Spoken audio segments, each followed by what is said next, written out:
Welcome back, students.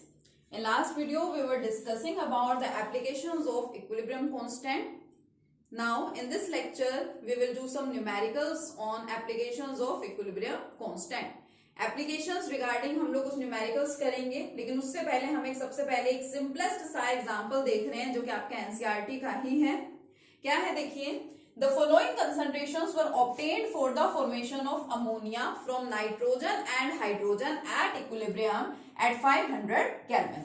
500 kelvin temperature के ऊपर आप क्या कर रहे हैं, आप लोग प्रिपरेशन करा रहे हैं, फॉर्मेशन करा रहे हैं अमोनिया की from nitrogen and hydrogen at equilibrium. कोई केमिकल इक्वेशन आपको गिवन नहीं है, बट आपको यहाँ पे ये जरूर बता दिया कि नाइट्रोजन और हाइड्रोजन को कंबाइन करा के आप लोग अमोनिया को प्रिपेयर करवा रहे हैं. ठीक है, और इसके लिए आपको कुछ कंसंट्रेशंस गिवन है. नाइट्रोजन है, यहाँ पे नाइट्रोजन की कंसंट्रेशन गिवन है, हाइड्रोजन की कंसंट्रेशन गिवन है एंड अमोनिया की कंसंट्रेशन आपको यहाँ पे गिवन है. You have to calculate the equilibrium constant. Equilibrium constant आता कहां से है, केमिकल इक्वेशन से आता है. तो सबसे पहले सबसे सिंपलेस्ट बात क्या करनी पड़ेगी हमें यहाँ पे, we have to write down the chemical equation for the formation of ammonia from nitrogen and hydrogen. Nitrogen और हाइड्रोजन को कंबाइन करवा के अमोनिया किस तरह से बनता है, हमें उसकी सबसे पहले तो लिखनी है केमिकल इक्वेशन. तो चलिए इसका सॉल्यूशन देखते हैं. रिएक्शन क्या होगा, नाइट्रोजन प्लस हाइड्रोजन. इक्विलिब्रियम की बात कर रहे हैं इसलिए डबल साइडेड एरो, और वैसे भी आपको पता होना चाहिए this reaction is a reversible reaction and the formation of ammonia takes place. Next point जो मैंने आपको बता रखा है वो क्या है, you have to balance every chemical equation. हर एक केमिकल इक्वेशन जो कि आपको गिवन है, जो कि आपको प्रोवाइडेड है, या आप केमिकल इक्वेशन लिख रहे हैं, उसको आपको सबसे पहले क्या करना होगा, बैलेंस करना होगा. It is must. ठीक है, बैलेंस आपको करना ही है. तो देखिए क्या ये इक्वेशन बैलेंस है, नहीं, ये इक्वेशन बैलेंस नहीं है. तो मैंने यहाँ पे क्या किया, 2 नाइट्रोजन एंड 3 हाइड्रोजन. अब हमारी इक्वेशन क्या हो गई है, बैलेंस हो गई. अब देखिए इक्विलिब्रियम कांस्टेंट फाइंड करने का मेथड क्या है, हमें इक्विलिब्रियम कांस्टेंट ही तो फाइंड आउट करना है. तो equilibrium constant is equal to the concentration of the products to the concentration of the reactants raised to the power equal to their stoichiometric coefficients. concentration of product लिख दिया मैंने यहाँ पे उसका. अब ये जो कोफिशिएंट है वो कहाँ जाएगा, इसकी पावर में, यानी कि 2. इसका कोफिशिएंट 1 है और इसका कोफिशिएंट 3 है, यानी कि पावर 3. अब हमें यहाँ पे अमोनिया, नाइट्रोजन एंड हाइड्रोजन की कंसंट्रेशंस गिवन है. आप इसको फाइंड पुट कर दो यहाँ पे और इसको सोल्व करो. क्या क्या फाइंड कर लेंगे, फिर आप यहाँ पे इक्विलिब्रियम कांस्टेंट फाइंड कर लेंगे. देखिए अमोनिया की कंसंट्रेशन आपको कितनी दे रखी है, 1.2 इंटू 10⁻⁻2 मोलर.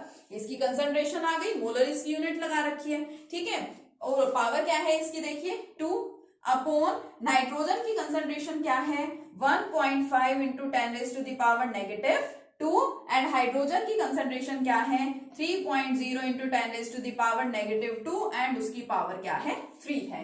वैसे तो आप इसको सोल्व कर ही लेते हैं, मोस्ट ऑफ द स्टूडेंट्स इसको इजीली सोल्व कर लेते हैं, बट फिर भी अगर इसको फाइंड आउट करने में किसी को कुछ प्रॉब्लम हो तो ये फर्स्ट न्यूमेरिकल मैं आपको कंप्लीट डिटेल में बता रही हूँ. ठीक है, किस तरह से इनको सोल्व करेंगे, इसको अच्छे से सीख लेंगे सभी बच्चे.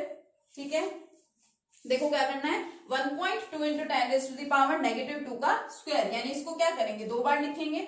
1.2 into 10⁻⁻2 into 1.2 into 10⁻⁻2 upon 1.5 into 10⁻⁻2 multiply. अब इसकी भी पावर 3 है.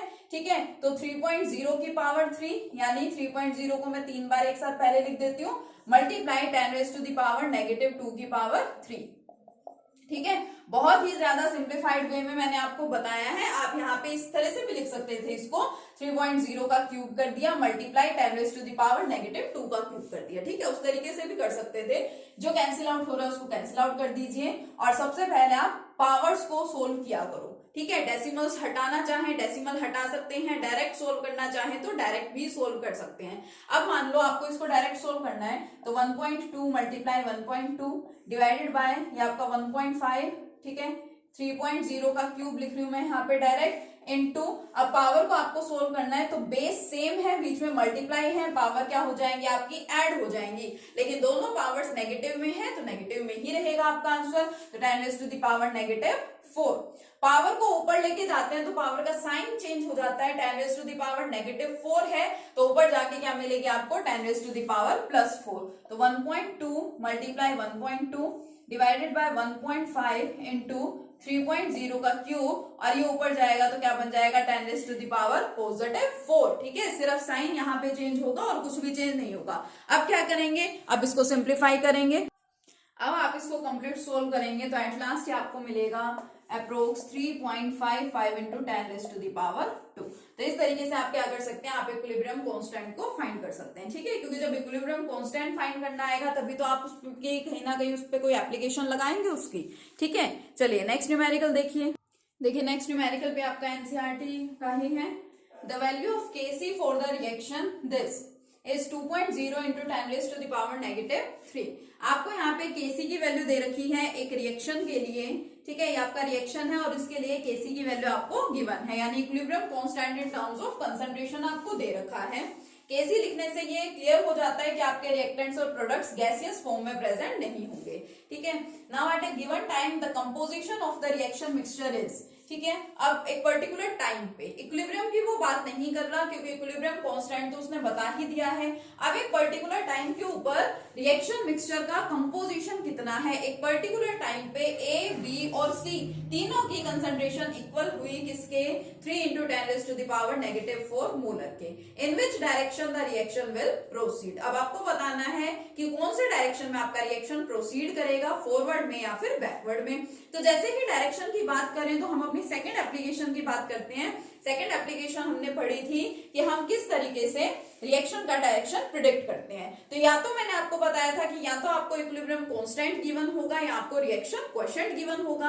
अब आपको यहाँ इक्विलिब्रियम कांस्टेंट गिवन है, इट मींस आपको इस कंसंट्रेशन का यूज करते हुए किसको फाइंड आउट करना है, रिएक्शन क्वोशिएंट को, और फिर दोनों को कंपेयर करके बताना है कि रिएक्शन किस डायरेक्शन में प्रोसीड करेगा। तो पहले देखिए इक्वेशन लिख दीजिए यहीं पे दोबारा से। क्या है equation, twice of A gives B plus C. ठीक है, ये particular chemical equation, chemical reaction आपको यहाँ पे दे रखा है। अब इसमें केसी तो आपको दे दिया, केसी कितना दे दिया, देखिए 2.0 इंटू 10⁻⁻³ आपको यहाँ पे फाइंड आउट करना है क्यू यानी रिएक्शन क्वोशिएंट फाइंड आउट करने के लिए मैंने आपको बताया था कि हमें same step, same procedure follow करना है। क्या, concentration of products to the concentration of the reactants raised to the power equal to their stoichiometric coefficient। लेकिन बस आपको सिर्फ ये ध्यान रखना है कि ये जो आप फाइंड कर रहे हैं यहाँ पे इक्विलिब्रियम की कंडीशन नहीं है, बस सिंपल। बाकी आपको एज इट इज पुट करना है, सारी वैल्यूज रखनी है और इसकी वैल्यू फाइंड आउट कर दो।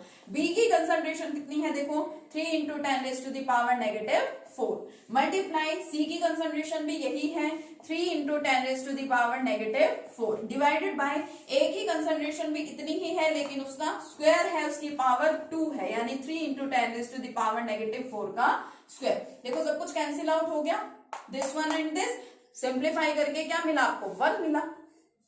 अब आपका यहां से केसी तो क्या है 2.0 इंटू 10⁻⁻³ और क्यू आपको कितना मिल गया है, क्यू आप लोगों ने फाइंड आउट किया, कितनी आई वैल्यू, 1 आई। अब सीधा यूं मत देख लेना कि केसी 2 है और क्यू 1 है, केसी की वैल्यू ज्यादा है, पावर भी है साथ में, नेगेटिव पावर है तो ऑब्वियसली 1 से कम वैल्यू है आपकी। तो इससे हमें पता चल रहा है कि here Kc is less than Q, और यूं बोल दें कि Q is greater than K। और हम लोगों ने पढ़ा है कि अगर रिएक्शन क्वोशिएंट ज्यादा होता है then the reaction will take place in backward direction. So the reaction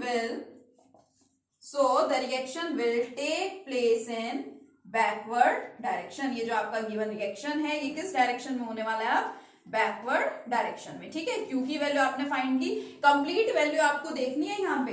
ठीक है, विद पावर आपको देखना है, पॉजिटिव पावर है, नेगेटिव पावर है, क्या है, उसके बाद आपको आइडेंटिफाई करना है किसकी वैल्यू ज्यादा है, इक्विलिब्रियम कांस्टेंट की या फिर रिएक्शन क्वोशिएंट की। ठीक है, इसको अच्छे से कर लेना, इसको अच्छे से नोट डाउन कर लो। So the reaction will take place in backward direction. ठीक है। अब आपको भी इस तरह के सिंपल सिंपल से न्यूमेरिकल्स हैं यहाँ पे इस कंसेप्ट में, तो ये न्यूमेरिकल्स आपको अच्छे से करके देखने हैं। कुछ भी प्रॉब्लम आए तो मुझसे पूछ लेंगे आप। उसके बाद हम लोग नेक्स्ट लेक्चर में मिलेंगे नेक्स्ट एप्लीकेशन के साथ, और उस एप्लीकेशन के न्यूमेरिकल्स मोस्ट इंपॉर्टेंट है। ठीक है, तो तब तक आप इन न्यूमेरिकल्स को बिल्कुल अच्छे से कर लीजिए। Okay, thank you.